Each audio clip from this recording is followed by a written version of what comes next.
After the game, you guys haven't lost a game, and I'm curious as to just kind of his vibe afterward. Yeah, coach's vibe was very positive and influential, and he definitely helped. He definitely was the rock to holding our heads high. And like I said, even though it was a tough loss, I think we're very excited for this next week and new challenge. Right. He made a good point whenever he was in here.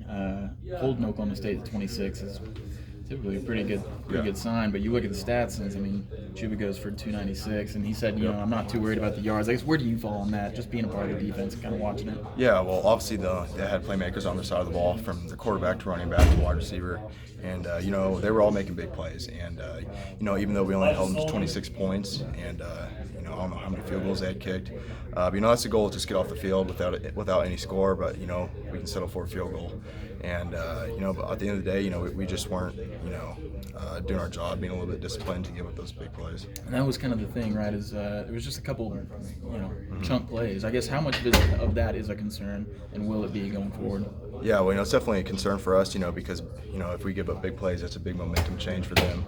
And that's something that's always against you, on the defensive side of the ball. But like I said, credit them. They had really talented players, and they were making plays.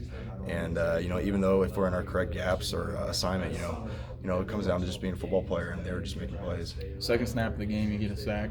How good did that feel? Yeah, it was definitely good. Getting a sack.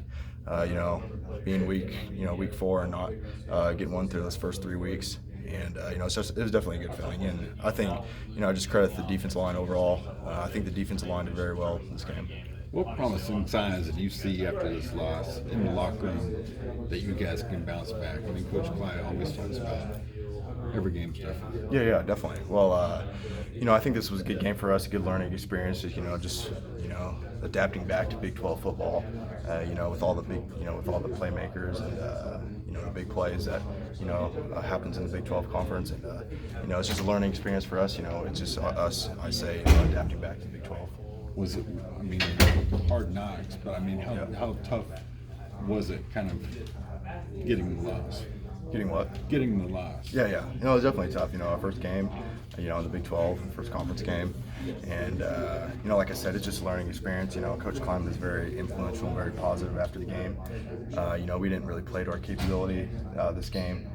And, like I said, we're just, 24 hours passes, just got to forget about it, learn from it, and just get ready for the next opponent. What kind of competitor is Skylar Thompson? Yeah, Skylar is probably the best competitor on the team. Talk about a guy who plays with heart and passion and really cares about this program, and just a great leader on and off the field. I know the loss is what's on your mind, but he mentioned you got get a strip sack later. Yeah. How nice was it to miss a game and come back and get 2 sacks so quickly? Yeah. Well, it was definitely a good feeling. Like I said, I was a little bit more amped up, because I missed, week 3 against Mississippi State. Right. And, it was tough not being out there, and tough being out there and not playing. And so I was just very excited this whole week just to get back out there and play. Yeah.